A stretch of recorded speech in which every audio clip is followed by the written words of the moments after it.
In this episode, I want to talk about the hardest kind of trust to earn in the supplement world, and the boldest way I've seen a brand go out and manufacture it from scratch. Most supplement brands borrow their trust. They borrow it from a doctor. They borrow it from a study somebody else ran on an ingredient. They borrow it from certifications and badges and third-party seals. And borrowed trust is fine. It works to a point. But there's a brand in the women's health space that decided borrowing wasn't enough. So they went and ran their own clinical study on their own product to prove their own claim. And they built a fast-growing brand largely on the back of that decision. The brand is Needed. That's Needed as in the word, and you can find them at thisisneeded.com. I'll say the name a few times today, and I want it to be clear because this is a category full of clever, invented names. They sell supplements for prenatal, postpartum, perimenopause, and women's health around cycles.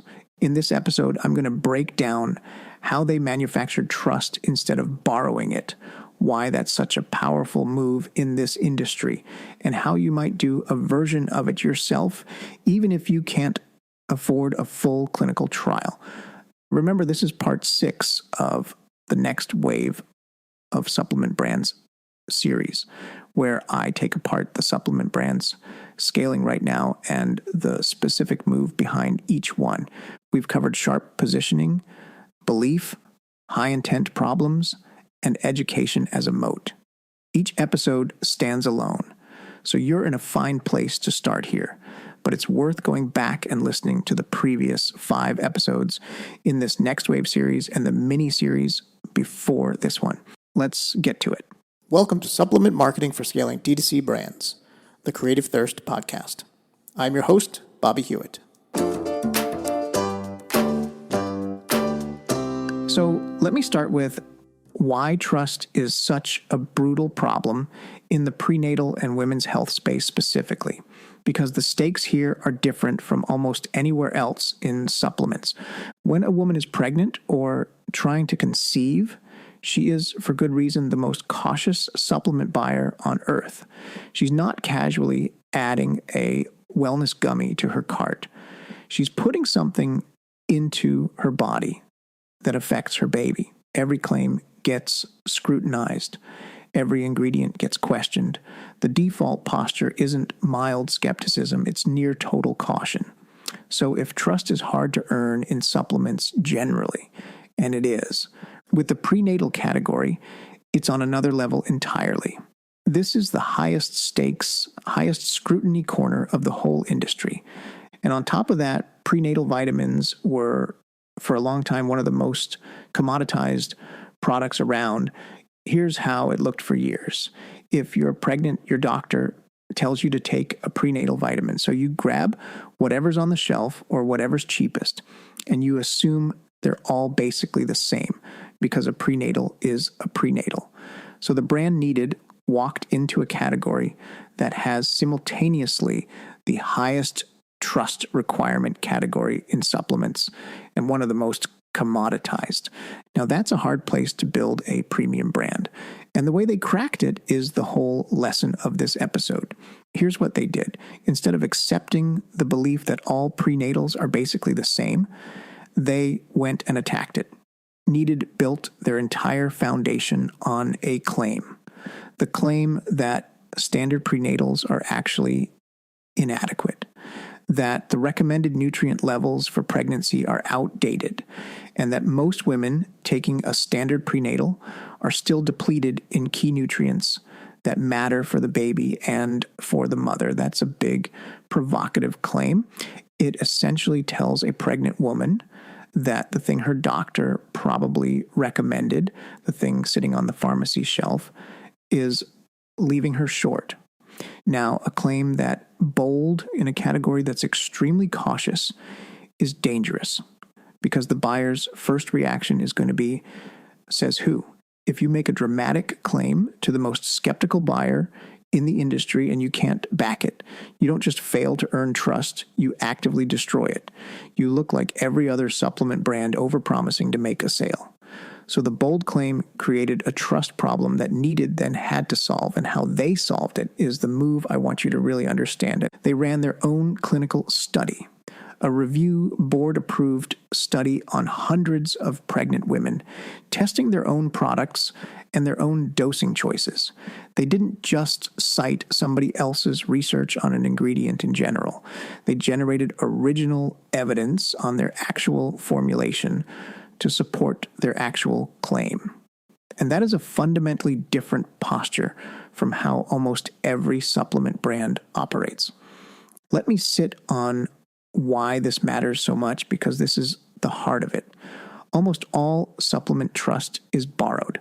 A brand points to a study that was done on an ingredient by some university years ago and says, see, this ingredient works. But there's always a gap in that argument. The study wasn't done on their product. It was done on the ingredient, often at a different dose, in a different form, in a different population. The sophisticated buyer, and the pregnant buyer is extremely sophisticated because she's researching obsessively, can feel that gap. She knows that a study on an ingredient is not the same as proof that this product works. Needed closed that gap. By running a study on their own product, they eliminated the daylight between the evidence and the claim. They weren't saying this ingredient has been studied. They were saying we studied our product in the population that matters, and here's what we found. That's not borrowed trust. That's manufactured trust. They built it themselves from scratch, and they own it. No competitor can point to Needed's study. It's theirs alone. It's proprietary proof. Let me connect this to the four forces, because this is a trust play at its core, but it touches belief too, and understanding how they interlock here is important. Trust, as I always say, is one of the forces that both pushes and pulls a supplement buyer. And in a skeptical category, it's often the make or break force. What Needed did is take the strongest possible form of trust, original proof on their own product, and use it as the foundation of the entire brand. Most brands treat trust as a layer they add at the end, a badge near the checkout button, a doctor quote on the sales page.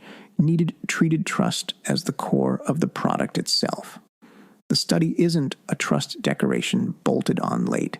It's the reason the brand exists and the thing everything else hangs on. And notice how trust and belief work together here. First, they went after a belief, the belief that all prenatals are the same and the standard one is good enough. But you can't just assert a new belief to a skeptical buyer and expect her to adopt it. Belief in a cautious buyer has to be earned with proof. So the original study is what makes the belief shift credible. The trust they manufactured is the mechanism that lets them install the new belief. Belief tells the buyer the standard prenatal is leaving you short. Trust, in the form of their own clinical evidence, is what makes her actually believe it rather than dismiss it as marketing. The two forces are doing a handoff. That's much more sophisticated than what most brands attempt. There's also a desire and hope dimension worth naming quickly. The desire is already sky high because a mother wanting to do everything right for her baby is about the most intense desire in all of consumer behavior. And the hope Needed offers is that there's a better way, that she doesn't have to settle for the depleted standard, that she can close the gap the standard prenatal left open. So the proof does double duty. It builds trust and it makes the hope believable. All four forces are firing, but trust, manufactured through original research, is the one doing the heavy lifting and holding the rest up. Now let me talk about the other things. Needed does that reinforce this because the study doesn't stand alone. It sits inside a whole architecture of trust. They lead with practitioners. Needed built the brand in partnership with midwives, dietitians, and other health professionals, And they lean on that practitioner credibility heavily. So in addition to their own study, they've got the endorsement of the exact professionals a pregnant woman already trusts.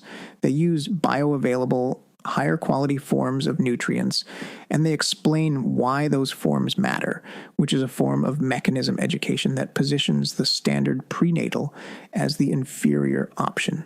And they went with a fuller product architecture, a prenatal plus targeted add-ons, arguing that a single standard pill can't cover everything pregnancy actually demands. See how it all reinforces the same core message. The claim is standard prenatals fall short. The study proves it. The practitioners vouch for it. The premium ingredient forms demonstrate it. The expanded product line solves it.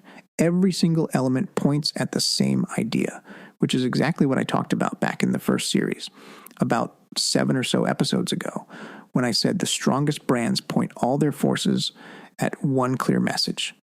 Needed does that with total discipline, and Original Proof sits right at the center of it. Now, I want to be honest about the risk here, the way I have been with every brand in this series, because manufacturing your own trust has a sharp edge to it.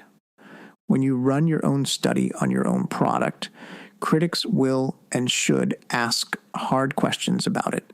A brand-funded study on the brand's own product is not the same as independent, peer-reviewed research done by parties with no financial stake. The skeptical view is that a company that sets out to prove its own product tends to find what it went looking for. That doesn't mean Needed's study is bad or dishonest, but it does mean the evidence is not as ironclad as fully independent research would be. And a sharp critic or a regulator can point that out. When you make Original Proof the center of your brand, the quality and the integrity of that proof had better be real, because you've invited everyone to examine it. If it doesn't hold up to scrutiny, the very thing you built your trust on becomes the thing that destroys it. There's also the plain cost.